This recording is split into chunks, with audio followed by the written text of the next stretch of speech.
The old station wagon rumbled down the dusty lane, kicking up leaves and swirling memories. Inside, the Harrison family, weary from the long drive, didn't speak. Dad, gripping the steering wheel, seemed lost in thought, his eyes glued to the road ahead. Mum, in the passenger seat, flipped through a travel magazine, her forced smile failing to hide her apprehension. In the back, 12-year-old twins Lily and Liam stared out the windows. They had never met their grandfather, but his house, looming large in the distance, held a strange pull over them. The village was shrouded in an unsettling silence, its houses appearing deserted, their windows like vacant eyes. A lone, rusty swing set swayed gently in the wind, its eerie creaking the only sound that dared to break the quiet. As they pulled up to a faded brick house, a shiver ran down Lily's spine. Haverlson House. Even its name sounded heavy, burdened by unseen things. The house stood at the end of a gravel path, its silhouette stark against the overcast sky. The paint peeled from the walls like scabs, and the once bright red door was now a faded, sickly pink. Overgrown ivy, like grasping claws, choked the windows, blocking out the already weak sunlight. Inside, the air was thick with the smell of dust and decay. Cobwebs, heavy with years of neglect, draped the furniture like ghostly shrouds. Liam sneezed, the sound loud in the oppressive silence. The house felt heavy, as though the weight of unseen eyes pressed down upon them. As they explored, each room seemed to whisper tales of forgotten lives. A half-finished game lay abandoned on a dusty table, a child's drawing still pinned to a corkboard, frozen in time. The air grew colder, the silence deeper, and a sense of unease settled over the family. That night, huddled under thin blankets in the musty beds, sleep came reluctantly. The silence of the house was deceptive, broken by strange creaks and groans that seemed to emanate from the walls themselves. Liam tossed and turned, convinced he heard whispers just beyond the reach of his hearing. Lily, her eyes wide open, stared at the ceiling, a strange feeling of being watched prickling at her skin. She could have sworn she saw shadows move in the corners of the room, their shapes shifting and swirling like smoke. Fear, cold and clammy, tightened its grip on her heart. Down the hallway, their parents fared no better.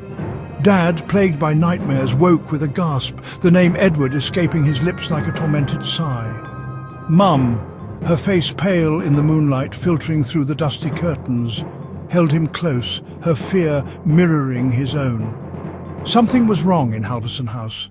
They could feel it in their bones. The next morning, determined to shake off the previous night's unease, Liam and Lily decided to explore the attic. Armed with a flashlight and their imaginations running wild, they navigated the narrow, cobweb-strewn staircase. The air in the attic was stale and heavy, filled with the musty scent of forgotten things.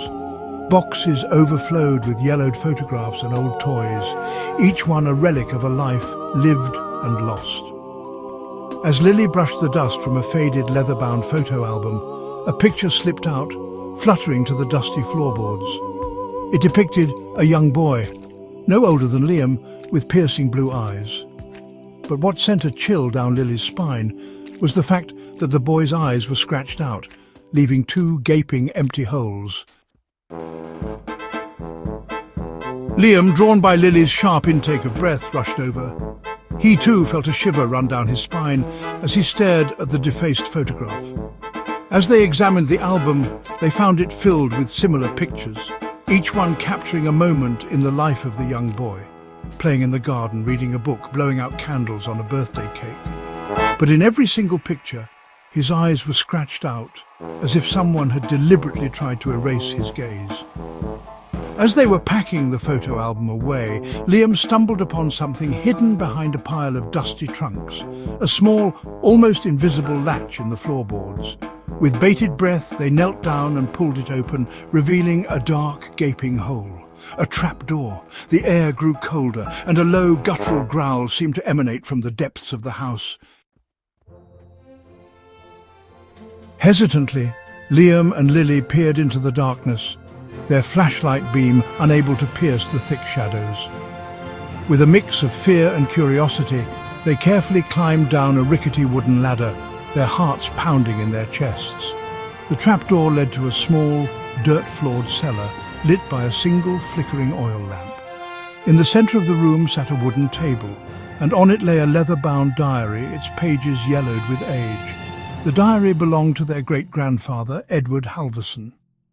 As they leafed through its brittle pages, a gruesome tale unfolded, a tale of obsession, madness, and a chilling secret that had haunted the house for generations. As darkness fell, a fierce storm raged outside, mirroring the turmoil brewing within Haverlson House. The wind howled like a banshee, rattling the windows and whipping the trees into a frenzy. Rain lashed against the glass panes, blurring the boundaries between the real and the imagined. Inside, huddled around a crackling fire, the Haverlson family sat in tense silence. The diary's revelations hung heavy in the air, casting long, disturbing shadows across their faces. Edward's words painted a picture of a man slowly unraveling, consumed by paranoia and haunted by something sinister lurking within the very walls of the house. Suddenly the lights flickered and died, plunging the house into darkness. A collective gasp escaped the Haverlson family as a cold, unseen presence seemed to seep into the room, chilling them to the bone. Liam swore he felt icy fingers brush against his neck, and Lily's breath caught in her throat as she heard her name whispered, soft and low, from the shadows. Fumbling for their flashlight, they huddled closer, their hearts pounding in unison with the relentless hammering of the rain against the windows. The diary's final entry echoed in their minds. He's here, he's always been here, and now he's come for me. Terror, raw and primal, gripped their souls. As they stumbled through the darkness, desperate to escape the suffocating confines of the house, the floorboards creaked ominously beneath their feet. A blood-curdling scream pierced the air, followed by the sound of shattering glass. Liam and Lily exchanged terrified glances, their blood running cold. Panic surged through them as they realized they were trapped, the house seemingly closing in on them, its dark corridors twisting and turning, leading them further into its depths. And then they saw him, a fleeting glimpse of a figure standing at the top of the stairs, its eyes glowing an unnatural, eerie blue in the darkness. The figure smiled, a slow, chilling smile that sent shivers down their spines, and then it was gone, swallowed by the shadows. The storm raged on, trapping the Haverlson family within the haunted walls of Haverlson House, their fate hanging precariously in the balance. They were not alone. The presence that had haunted Edward, driving him to madness, was still there, lurking in the shadows, its eyes fixed upon them, waiting for its moment to strike.